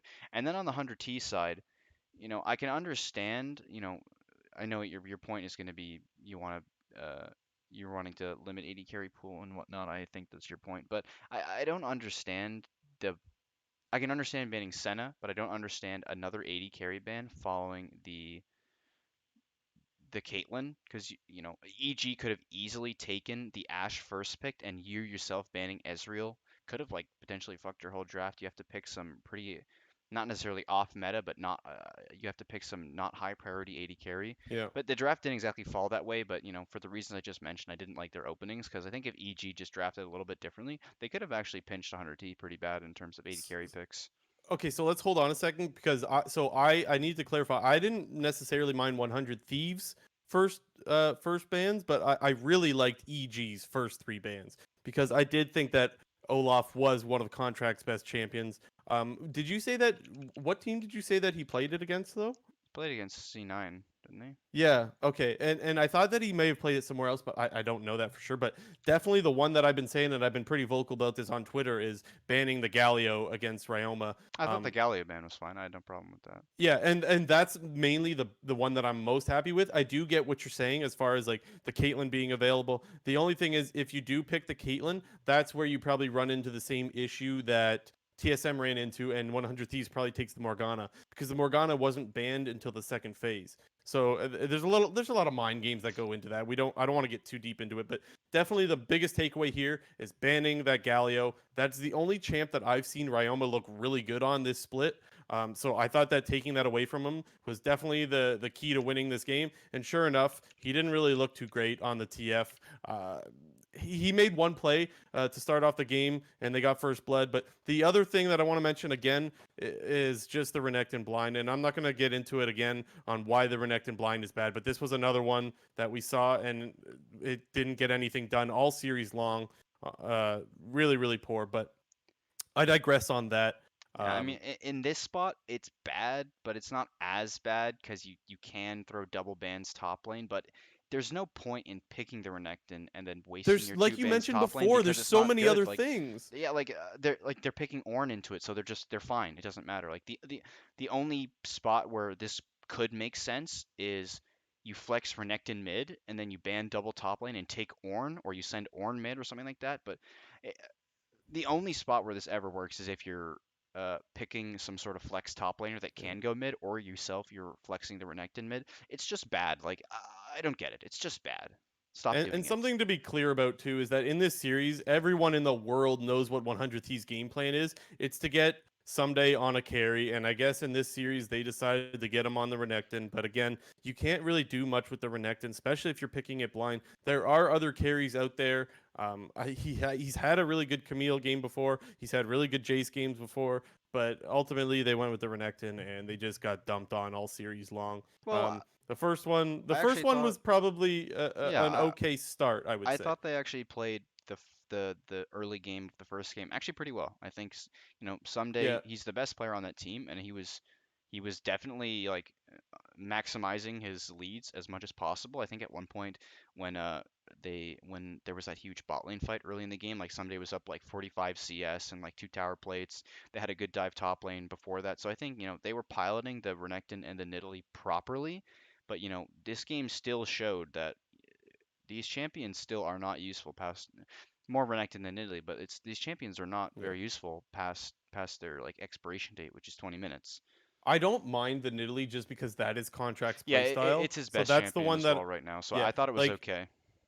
I think that he's gonna want to play the Olaf, and if the Olaf is banned, he's gonna want to play the Nidalee. So I'm okay with that. I don't think it's that great, but you can't just completely change your play style going into a playoff series. So I'm glad they stuck to what they do best. Unfortunately, EG knew that what they do best was the Galio because they got punished by it just last week or 2 weeks ago when they last played them in the regular season. Um, Ultimately, it didn't. It the game. It just it didn't matter. Honestly, EG just completely destroyed them at the end of the day Yeah, in this series. Let's say. yeah, this game it really sucked honestly because I think 100T they were making the best out of a bad situation in this game. Like I said, I think they actually played the Renekton and the Nidalee pretty well in the early portions of the I game. lost you. I lost your audio. I don't know if the stream had that too, but I lost you for a second. So say that Oh, again. where was I starting? I think in this game, 100T was actually making the best out of a bad situation. I mentioned before that the Renekton and the Nidalee, they were doing their jobs really well. Like I said, Renekton had a big farm lead top lane, and they were able to get the Renekton and the Nidalee ahead.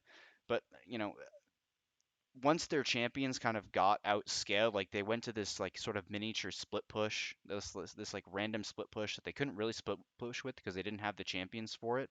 They had the TF, but the Renekton splitting didn't really help. But it was sad because I think 100T played the game all right, but their draft just didn't allow them to win the game. Like they were playing the way that they were playing, they could have won the game, but the draft that they picked, they could not win the game. Like I it also just think sucks. like 100 Thieves. I think they need better macro if they want to pull off this comp too. Like Yeah, you TF need to is be like yeah, you need better macro. You need to be using the Renekton literally heavily pressuring topside, sending that TF up top line at level 6, and then just doing some random four man bot play after and just like blowing the game wide open. and here's the thing. So maybe their thoughts were, look, the only way we can win this is by snowballing the game. So that's why they went with the Renekton and the Nidalee, and their hopes were to snowball it with TF ultis.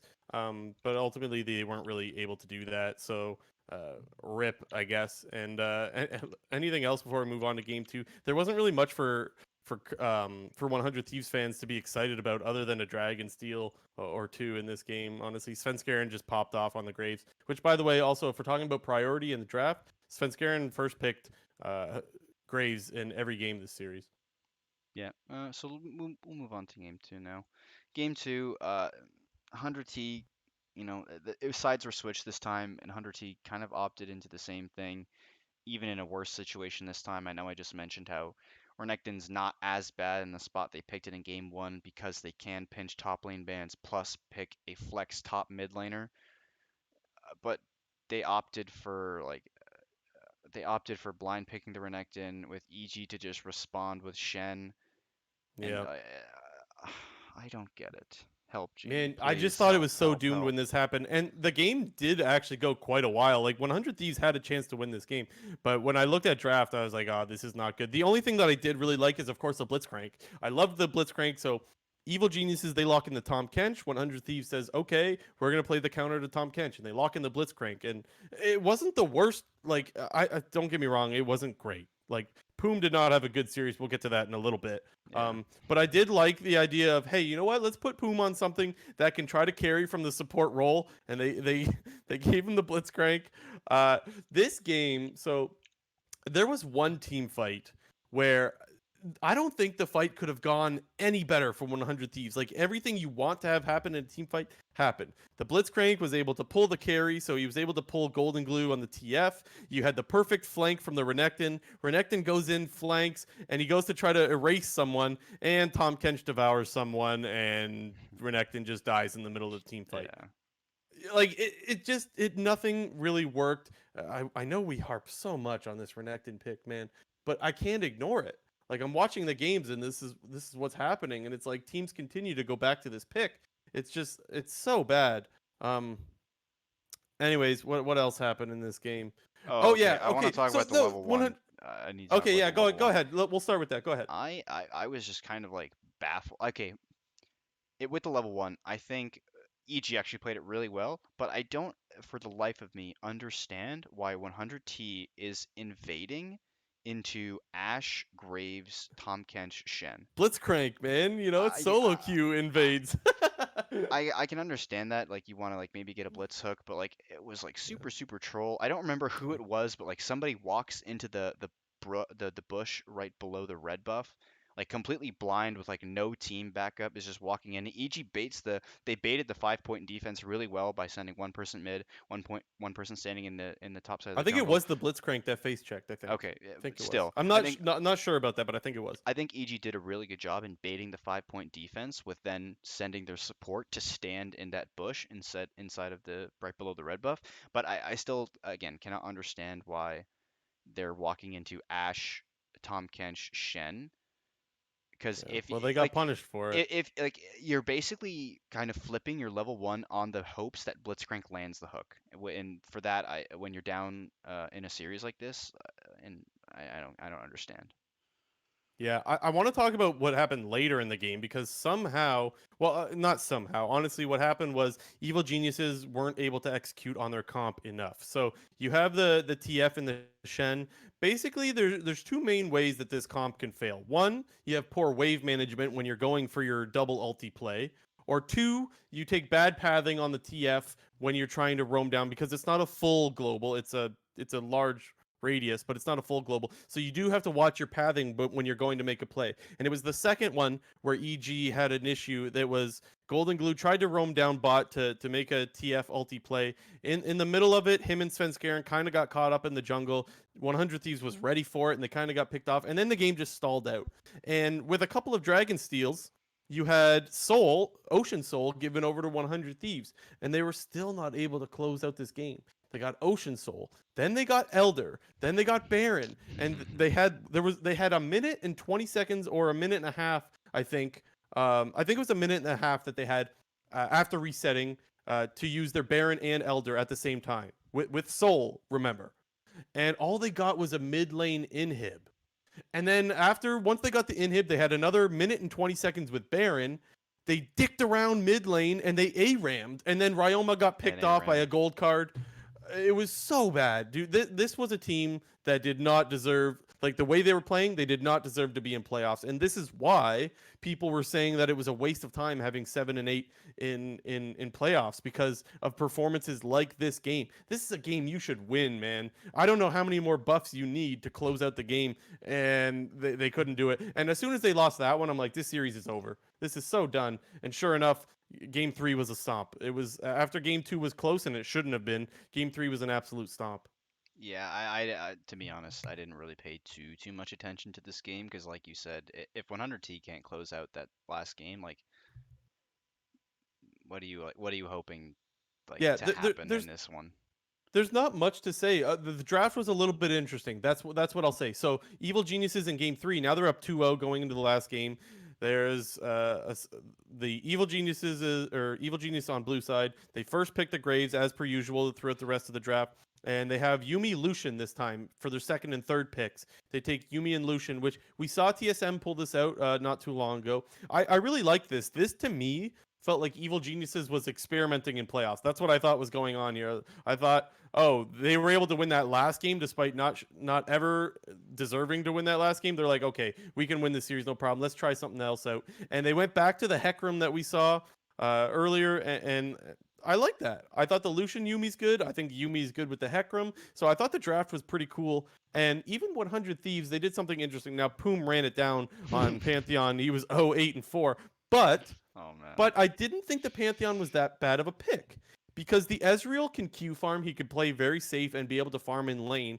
And you could have your Pantheon roaming, trying to get advantages for your LeBlanc, right? You could ulti in, maybe a W, and LeBlanc just falls up with a full combo. You melt someone. Or even with the Malphite, you can ulti in with the Pantheon, followed up by the Malphite ulti. You can chain CC for so long and actually kill someone. So I didn't think it was that bad. I thought that the Pantheon wasn't too bad with the Ezreal. That was not the case. They just got absolutely destroyed, man. I think this game was done in like 24, 25 minutes or something like that. It was a pretty quick one. And then uh yeah, let's get into this a little bit. Then there was a little bit of flame on Twitter afterwards. A You little you bit. want to do A you little want to talk more. about that one, or do you want me to talk about that one? Yeah, I think, just for I don't have the exact number, but do you have his total score line? I don't remember it exactly, but Yeah, so Poom had a pretty interesting score line at the end of the series. okay, so I'll just talk about the tweet that Mark Z sent out because that answers that shows what some of the flame was and it shows what his score line was. So he basically just tweeted out "poo gang," uh, ha ha, like his name's Poom. Oh Anyways, my and he tweeted out his score line being 0-5-0 in the first game, 3-10-2 in the second game, and then I think it was 0-8-4. I think it was in the second game. Altogether, he was like 3-23-2 or so, or in six. it was like yeah, Yeah, 320, 323 and 6, I think. Anyways, he was averaging around 8 deaths a game, something like that. He was absolutely running it down. And then there was controversy. Oh, you shouldn't say that and blah, blah, blah. But look, whether you should or shouldn't say it, at the end of the day, if you're going to be a pro, you're going to be held to pro standards. And he did not look like a pro. He did not look like he belonged in the LCS in that series. Would you agree? yeah. I think it was overall, and just to like give some like for Poom's overall like LCS career so far, it's definitely showing that he's super inexperienced. But I do hope that this doesn't like really discourage him. To your point, I don't think he belongs in LCS right now. I would like to see him like go back to academy and make some like improvements, and maybe he's back for like start of season 11, or halfway through season 11, or even season 12 for that matter, because we've been saying like Poom is still a very new player. Like he was Yeah. playing solo queue in season 9, and only just got onto an amateur team in season 10, and kind of just like flew up the chain really fast, and is on people's radar now. But it really showed his inexperience this game, and I hope that doesn't completely discourage him from playing in the future, and I hope it doesn't Yeah. affect his performances in the future.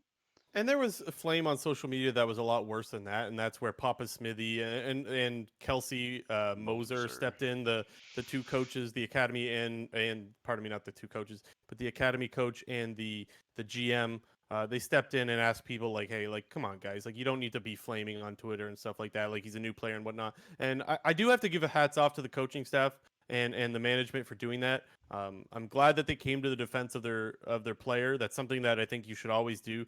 And for someone who's new on the job, Papa Smithy, it seems like he's been doing this forever. Very professional. I'm really happy with how he handled that and how he asked people to send some positive vibes over Twitter and whatnot. So good for him. Attaboy, Papa Smithy and Kelsey Moser. Some other quick thoughts just before we move on. I don't think that we're going to see this team back next year as far as this same roster. I think there's for sure going to be changes. I think everyone would agree with that. I Hmm. would expect to see Cody Sun back and someday, and I think the rest of the players will be swapped out. Maybe contract sticks around, but I think for sure you got to expect that Poom will be in academy and Ryoma will be in academy, or Ryoma will not be in NA anymore because he does take up an import slot, and maybe this was his shot and it didn't pan out. I don't know, but I do think that 100 Thieves will have to spend a lot more next year. I talked last week how Nade Shot went off. Not went off. That sounds like he really flamed people, but he just spoke to his Twitch chat about some of the concerns that they have, and he said like he's not happy with the results either. I think 100 Thieves as an organization is really going to want to turn things around next year. So I think they'll open up the paycheck a little bit more, and I think that they'll look to go after some players, and they'll have a new feel to the team next year. Yeah, definitely agree. I think this team does need some major changes. I think they have some decent pieces, like you mentioned, and someday Cody Sun and potentially contracts sticking around. I think he's done enough to at least try out for the starting spot with whoever they bring in. Who knows? Maybe they actually bring in like a superstar, like some import superstar, or they get their hold on like a really good player. But if it's an average player they decide to pick up, I think Contracts has done enough to where he deserves to like maybe fight Yeah, for a starting spot. But definitely agree. I think the Ryoma experiment has failed. Papa Smithy really talked up Ryoma in terms of him as a player and his ability to like improve and adapt in NA, and it really hasn't worked out too well in terms of his overall gameplay. He's had some shining yeah. moments, but overall I think it's been not so great. Yeah, and let's move on because we are taking quite a bit of time. Let's move on to our awards, our weekly awards. Pop off bean soup. Give Shout me out who do Sketcher, you got? King's Moo, Oh you know it. yes, shout out to King's Moo, of course. Thank you for always reminding me of that. Who do you got this week? For pop off, I went to Monte. I didn't exactly know who to go with pop off this week because it's kind of weird this format. Like two of the teams are auto gonna like be 1-1 in terms of series, so it's kind of hard to pick a pop off from the teams who lost and then won series. But I went with Hmm. Demonte overall in the end. I think for me, where I really saw it was his innovation in draft. I know maybe that's not solely on him, but the way that he played his picks, I think his two Ziggs picks that he had were really, really good. It really, Was loving me some Zigs, yeah, baby. he was doing work on the Ziggs specifically with Yeah. those ults getting onto doublelift, and I think he had a really good series overall. Really, like people were saying, like this is like the biggest mismatch of like this round in the playoffs is Demonte versus Bjergsen, because as we're Yeah. mentioning back in the All Pro topic, people were just hyping up Bjergsen. They were like first team All Pro, potential MVP. It's going to be mid gap. It's like kind of free for TSM, and some people were saying, but you know, Demonte kind of just shut him down in terms of what TSM wanted to accomplish in the mid lane, and for that That reason, is I gave that's it to such a good Demonte. point. Honestly, that's such a good point because even myself, I said last week the biggest disparity is the mid lane, and honestly, I completely forgot about it. And I think that goes to show just how well Demonte played on the Ziggs. He was not he was it was not a factor that Bjergsen could take over the game through mid lane. So good for him, popping off. Myself, I went with our Mordekaiser boys this weekend. I gave it to Hanser and Solo, both of them absolutely popping off on this Mordekaiser pick in multiple games. I think both of them played 2 games of it. Correct me if I'm wrong. Regardless, they were huge, huge hard carrying their games, and I think that they're showing that Mordekaiser can be a real threat in this league. So popping off, boys, nice.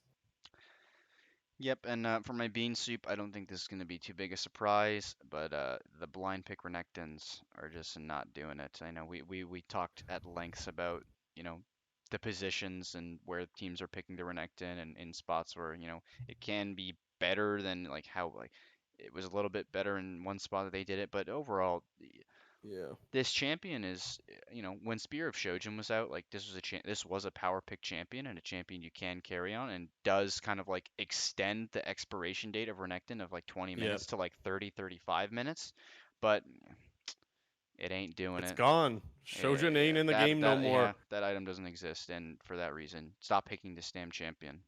Blind Yeah, pick. my Only bean soup you is can pretty much the same, honestly. like you can pick it in certain spots and like a counter pick range top or something like that, or like some scaling top lane pick like a Kale or some random shit. But like, no, stop fucking blinding the champ when all these champions like Mordekaiser, Shen, Set, I miss Ornn. Stop picking the champ, please. Yeah, my bean soup is pretty much the same. It was just Dignitas drafting, and the biggest part of their drafting was the Redectin blind. I'm not going to harp on that too much more. I said how they picked the Zoe blind when Syndra was open was bad. They swapped over to red side, and then their red side counter pick ended up just being Ornn. So we don't need to harp too much more on this. I'm not. I don't want to go too much into it. I did look up the Renekton win rates though.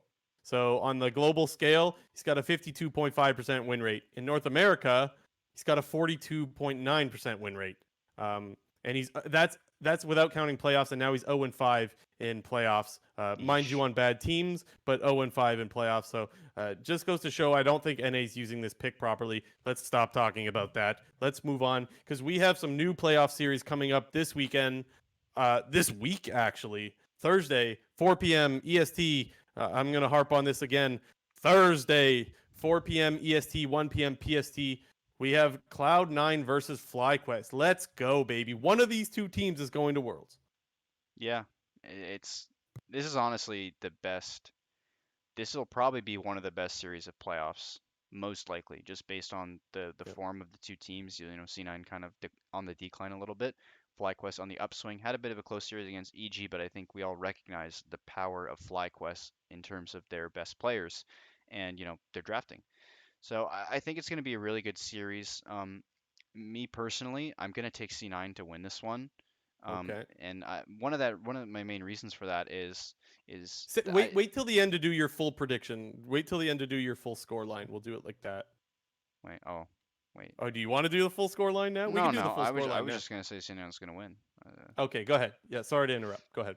Yeah, but I think C9 just has FlyQuest number in terms of like when they play. You know, I don't want to call it a rivalry or whatever, but because there's no rivalries right now in in Mm-mm. NALCS. But I just want to mention because I looked this up because from what I can remember, like C9 always beats FlyQuest, and their all-time record in like since season 7 when FlyQuest joined the LCS is C9 21 wins and FlyQuest 3 wins. And I know that Ooh, does count a lot of the older iterations of the C9 and the FlyQuest roster, and that also does include some best of threes. But just in terms of recently, just in the last year and a half, 2 years, C9 is 10 wins and FlyQuest is only 1 win. So while I do recognize the strength of FlyQuest, I think the way that the two teams match up, I just think C9 has FlyQuest's number.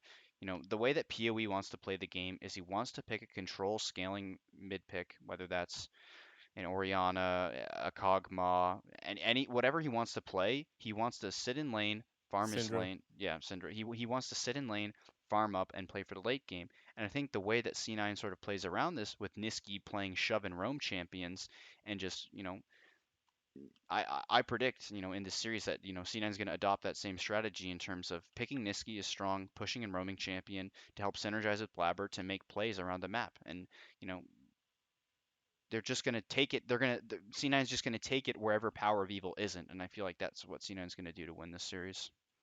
Yeah, so you mentioned how like C9's just basically had their number for the last few years, and I do need to highlight like you mentioned a little bit there.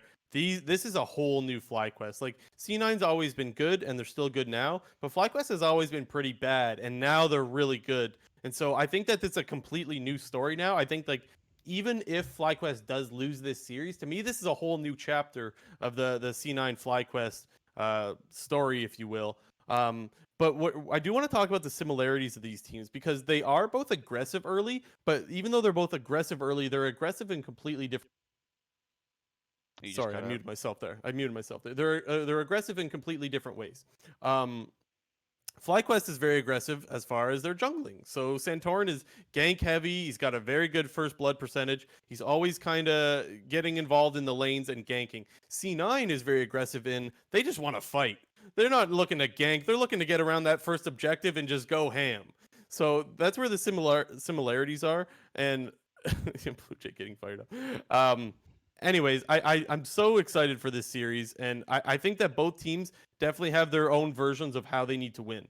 I think C9 will probably ban the Mordekaiser. We saw how good Solo will be on that. And if they want to win this series, you need to track Santorin. We've seen how good he is in the jungle and how good he is at getting his lanes advantages. If you want to put FlyQuest to a stop, you need to track Santorin, and I think C9 will be able to do that.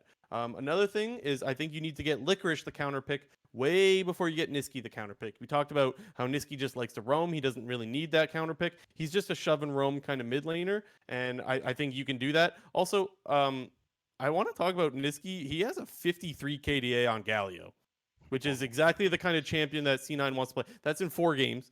A 53 KDA, that's the perfect champion. You shove, you go to another lane, you ulti in on anybody who can engage, or you group around an objective. You do the same thing. Blabber goes in, you follow what up with the Galio ulti. That's the kind of comp that I'm expecting to see out of Cloud9.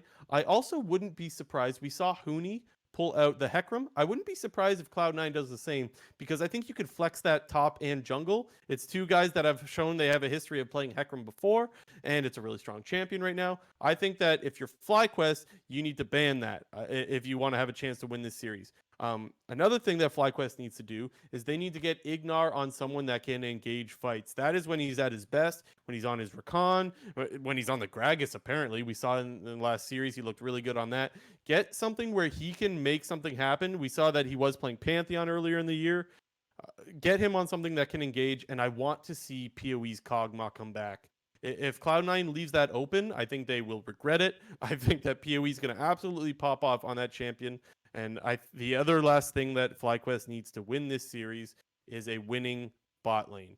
Cloud9, they've played so much Kalista as of late. They like to win bot lane and play around dragons with Sven on the Kalista, and you can't give them that if you're FlyQuest. So if you wanna win, you got to find a way to not give the Kalista or to play something in the bot lane that can match it.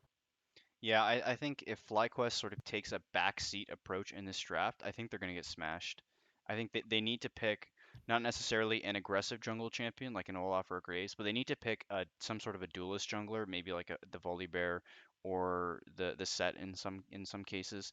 But I think if FlyQuest, takes a backseat in this draft and opts for maybe scaling as opposed to fight/engage, like I think they're going to get rolled by C9. I think we're going to see a bit of the C9 of old because they've had 2 weeks now. Like when this series will happen, they will have had 2 weeks to pretty much, get back to, work on their champion pools and what they know is correct in the meta. And I think it's a huge advantage, honestly, getting these first two being in top two and getting that first week bye for the first round of the playoffs Hmm. and seeing the meta develop because C9 was probably really happy to see Hooney whip out this Hecarim and see him have some success on it, specifically in the first game, not the second game. But Licorice is the guy who first whipped out the Hecarim top as of late back in season, what was it, 8 I don't against. remember. It was at Worlds, right? Wasn't it at Worlds? No, well, he played it against TSM and Gauntlet. Oh, you're right. You're right. You're right. You're right. Yeah. But yeah, but Licorice was kind of the guy who brought back the Hecarim top. So I think He played it C9 into Broken Blades Aatrox, right? Aatrox, Is yep, that what it was? Okay. yep. Yeah, but you know, if C9 can get their sort of handle on the meta, I think, and if they draft aggressive and FlyQuest opts to take a back seat, I think they're gonna get smashed. Yeah. Give me your scoreline. What do you got for a prediction in this one? I'm gonna go. Oh man, I kind of want to go 3-0 to be honest with you, but I'm gonna go 3-1. Really? Yeah, I got 3-1 for Cloud9 as well. I do think that I can't ignore that they started 17-1 in spring. Then they start this split 9-0. I can't get by the fact that they just suddenly forgot how to play League of Legends. Like, I don't think so. I think this team's still really good. I think they experimented a little bit in their drafts. Some of the games they just got outplayed, but I ultimately think this team had the time to prep their drafts, to ultimately get some practice in and bounce back. I think they're going to do that. I have FlyQuest taking one game because I think PoE is going to steal it with that Kog'Maw. But other than that, I got C9 moving on and ultimately making Worlds. Anything else before we move on to our not last series, but the next series, I guess. Yeah, no, on the next series we got Team Liquid versus Golden Guardians. This is, I think this is gonna be a really good series, mainly I hope so. based on the fact that Team Liquid and Golden Guardians had two really good regular season matches. I think their playstyles match up super, super well. And I hope that Golden Guardians kind of takes the same approach as they did into TSM with Demonte kind of just playing neutralizer in the mid lane and then making other plays around the map with Haunter and Closer, and then maybe who he gets on like a super comfort champion, he's able to do something. But I think this is a very winnable series in Golden Guardians. In Golden Guardians, like I think the series is in their hands. I think they need to draft well, they need to play well. I think they have a really good chance of taking it. Yeah, and let's be clear. We know that TL is the favorite, but there's a Yeah, reason why we're so excited for this series. It's because, well, even just the last series as well. These two series, we're so excited for them, and we don't have to fake it because these are all teams that are looking good right now. And so that's why there's so much hype around TL versus Golden Guardians or C9 versus Fly. Like, these are all teams that are looking good right now. And like you just said, Golden Guardians can win this series. I don't have that happening, however. me I do neither. think But that I TL think will take it. But I do think that there are some things that Golden Guardians can do to punish Team Liquid. The first one that I got in mind is I think Closer needs to be on something that can affect the lanes before they scale. We've talked all split long about how slow TL is. They play a very slow and scaling play style. If you're Closer, you need to get in there and affect these lanes and don't give them that chance to scale and to take it to late game. Play the aggressive style you have been playing. Take over the game before Broxa does, because Brox has been very slow to do that, and so I think that that is a very real win condition for this team. I also think that you could just draft an early game comp across the whole thing. It doesn't just have to be in the jungle. We've seen FBI be absolutely great in lane. Him and he's played a lot of Kalista himself. He takes over the lane. That's another win condition. Play through your strengths. The bot lane is looking really good, and so I want to see some aggressive drafts. yeah, I would definitely agree with you. Like we said, I think TL still is the favorite, but we do recognize that I think Golden Guardians has many avenues to win this game. And I'm really hoping to see a good series. I think it'd be pretty disappointing to get like a 3-0 sweep for TL. But, based on what he's like, Golden Guardians put up a banger of like a series against TSM in terms of them just like taking it to them and stomping them. I'm gonna go 3-2 TL on this one, but wouldn't surprise me at all if we saw Golden Guardians pull this one out. I think there's a real chance they can win this series for sure. So the thing for me is I didn't actually think that Golden Guardians looked that good against TSM. I thought like don't get me wrong, they played well, but I think most of the series of Golden Guardians getting the 3-0 was mostly because of TSM playing poorly rather than Golden Guardians absolutely stomping them, so to speak. I thought Golden Guardians looked good, but I thought there was some things that they got away with that they wouldn't get away with against other teams. I think that when it comes to Team Liquid, they're going to be able to get Jensen on something that he can just 1v9. I think he'll play maybe Akali, maybe the LeBlanc. These are two champions that he's got a pretty good history with. The Akali I looked up, he's got 18 Akali games lifetime, 66% win rate, 66.7 to be specific. And then the LeBlanc, he's got 34 games, 79.4% win rate. Get Jensen on this champion that can 1v9. That is when TL is at their best, when they kind of give him the keys to to the 1v9 roadster, if you will. Like, he will carry the game, and he's so good on these picks. And I think you can't do to TSM, or you can't do to TL what you did to TSM, where you just ban out the Akali and the LeBlanc, because they do have other lanes where they can play through, or just other picks that they're really solid on. Whereas I don't think you could say the same thing about TSM, and that's why banning out Bjergsen was so much easier, right? I think Jensen will be able to punish. I think Core's been great all split long. We've mentioned we think he's the MVP. Get him on a playmaker, the Blitzcrank, even the Bard, the Thresh.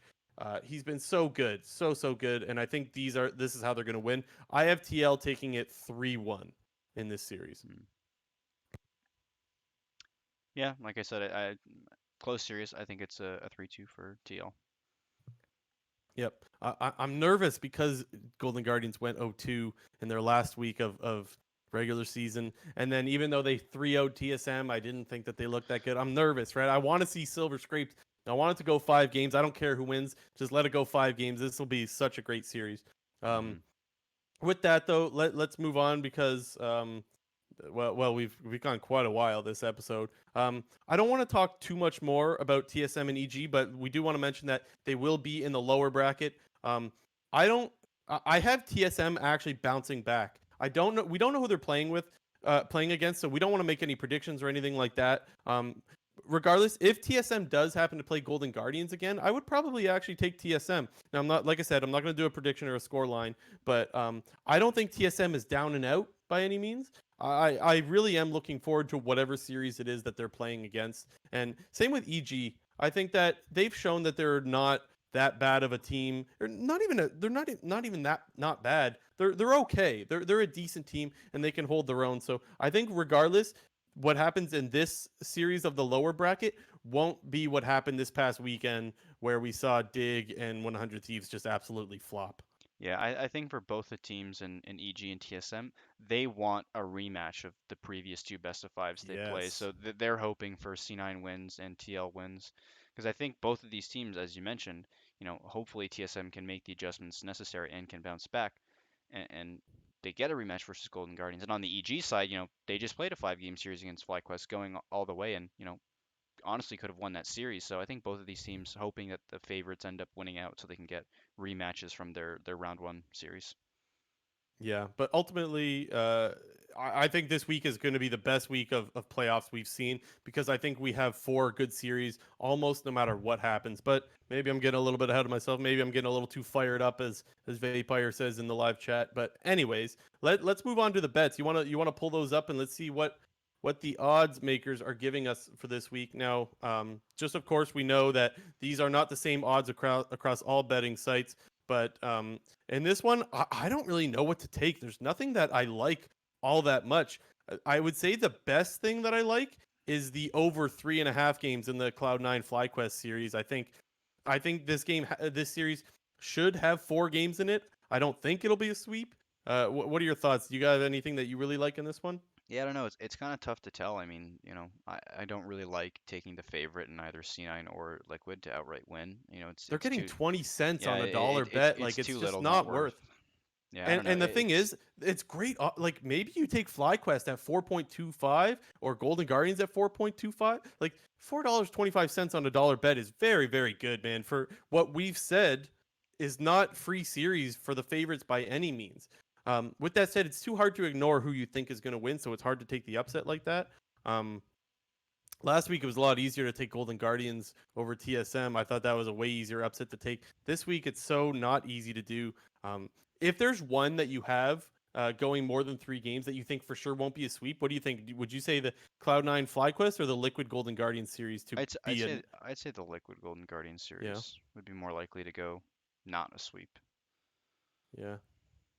I honestly think both of them should not be a sweep, but that's all I really have on thoughts. Nothing I like too much this week, so sorry if I'm disappointing people on bets this week. If I wouldn't bet it, I wouldn't recommend other people bet anything that I wouldn't take. So I'm not going to do that. The only thing that I think I'm going to take this week is the over, maybe in both of them, but we'll see.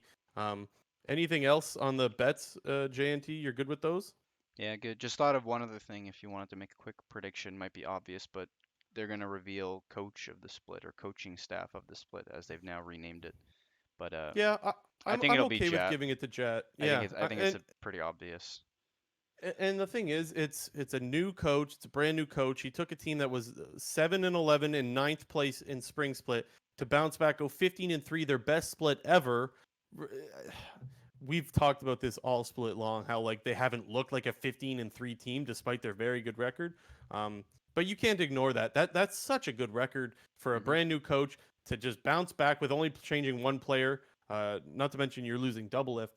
So good for them. Good for Jad. I really hope he does get it. I think that it's really well deserved for him. Either I thought it would either go to TL, Golden Guardians, or FlyQuest. But to me, I think the obvious favorite has to be Jad on this one. Yeah, definitely. I think it'll be a sweep for Jet in terms of voting. Yeah, I think so too. Anything else before we close out? I think that is it. All right, so that's going to be it for this week's episode. A little bit of a longer one, a little bit of a banger, almost 2 hours. Thank you to everyone who tuned into the live show. Thank you for your interactions in chat, and please do leave comment and like if you're watching on YouTube. Um, Also, we have been more active, the two of us, on our Twitters. So please do go follow those if you want some LCS talk during the games. We're pretty active. That's where we're mostly active, honestly, is during the series.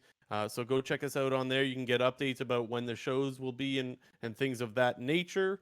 Our podcast, if for those that are in the chat, if you did not catch the whole live show and you want to get the podcast or the VOD rather, it will be on YouTube not long after the live show. We have it on our Clown Fiesta YouTube page. We have it on Spotify. We have it on Apple Podcasts. So lots of ways to get the Clown Fiesta podcast. And thank you so much to those that are listening. It really does mean a lot to us. Our numbers are going up, and it's all thanks to you guys. Yeah, just one other quick thing wanted to add in, just for the people specifically on YouTube. We're going to be adding timestamps in the like I'm gonna pin a comment to add timestamps if you're watching on YouTube and for all episodes happening from now on, just for ease of access if you want to only listen to specific parts of it or you're looking to skip around and just timestamp will make it easier for you guys to listen. So just letting you know those will be added into the YouTube comments now. But like Jamie Blue Jay said, we really appreciate all you guys, whether you're watching on YouTube, on Spotify, watching the live stream. Really means a lot to us. Yeah, thanks a lot. I don't really have much more to say. Is that we're good to close it out with that? I think that's it. All Thanks right. for watching, guys. Take care, everyone. See you guys next week. Bye.